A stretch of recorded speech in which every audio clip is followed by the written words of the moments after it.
On May 16, 2026, the World Health Organization elevated the 17th Ebola outbreak in the Democratic Republic of the Congo to a public health emergency of international concern. Looking at this map, the outbreak originated in the DRC's Ituri province and quickly breached the international border, spreading directly into neighboring Uganda. The WHO issued this declaration a single day after the virus was officially confirmed in a laboratory. This speed was dictated by the specific pathogen identified, the rare ortho-Ebola virus Bundibugyo virus. Activating a PHEIC legally binds international health mechanisms. It triggers an immediate, coordinated global response protocol for a pathogen that has breached local containment. Bundibugyo virus disease is severe. Clinical data from previous outbreaks shows a case fatality rate between 30 and 50%. This phylogenetic tree charts the virus family, highlighting our primary vulnerability. There are currently no licensed vaccines or specific therapeutics available for the Bundibugyo branch. While we have developed highly effective countermeasures for the Zaire strain, those medical shields offer zero cross-protection against Bundibugyo. Like other filoviruses, it relies on zoonotic reservoirs. Fruit bats serve as the natural host, quietly maintaining the virus until close contact with infected wildlife triggers a spillover into humans. Without pharmaceutical countermeasures to deploy, health authorities must rely on first principles epidemiology. Stopping the virus depends entirely on early detection and physical containment. This timeline tracks a critical detection failure. The index case showed symptoms April 24th, but wasn't confirmed until May 15th. Overlapping symptom profiles show why it went unnoticed. Early markers, fever, severe fatigue, muscle pain, are entirely nonspecific. In a region heavily saturated with malaria and influenza-like illnesses, these symptoms do not immediately raise the clinical index of suspicion for hemorrhagic fever. Even when suspicion eventually grew, local diagnostic tools missed it. The initial 20 samples tested at the Buna laboratory using standard Ebola assays all returned negative. Identifying the exact strain required sending samples to the National Biomedical Research Institute in Kinshasa. Only there did advanced polymerase chain reaction and genomic sequencing reveal the Bundibugyo virus.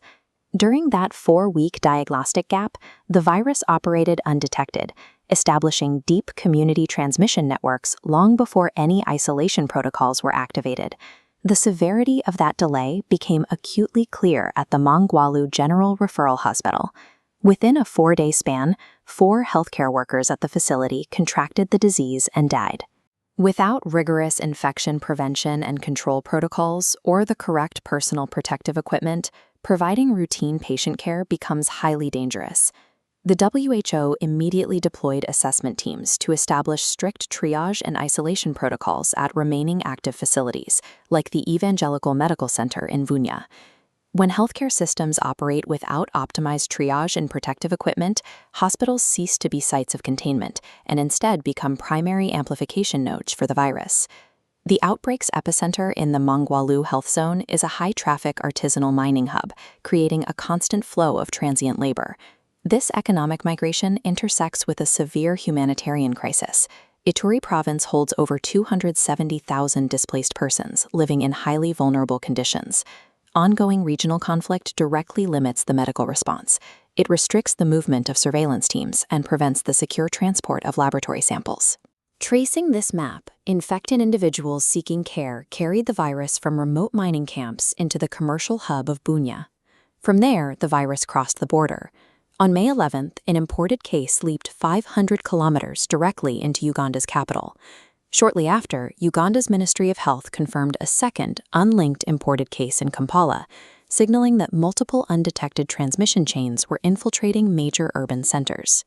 The combination of economic migration, armed conflict, and dense, vulnerable populations acted as a severe accelerant, pushing a localized spillover into a multinational emergency. Without vaccines, the WHO's response strategy requires building strict mechanical and behavioral barriers to break the chain of transmission. The first pillar is decentralizing diagnostic laboratories and building specialized treatment units geographically close to the outbreak epicenters. The second pillar is contact tracing. While 65 contacts were initially listed, Tracking highly mobile populations through active conflict zones guarantees a high rate of individuals lost to follow-up. This makes the third pillar, risk communication and community engagement, essential. Medical equipment is useless if the local population distrusts the authorities and avoids the treatment centers.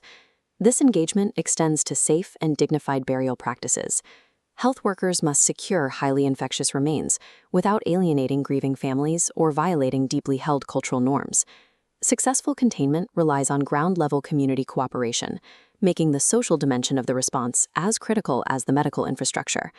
To manage the international risk, the WHO directive requires neighboring states to activate active zero reporting, establish rapid response teams, and enforce strict exit screening at official points of entry.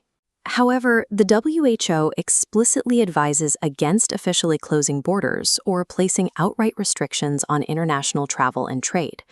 When official borders close, economic necessity and fear drive populations away from monitored checkpoints and toward informal, untrackable transit routes, blinding the surveillance network.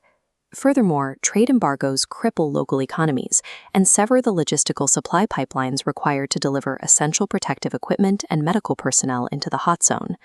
Global health security against pathogens like the Bundibugyo virus relies on radical transparency, specialized clinical vigilance, and unyielding international cooperation.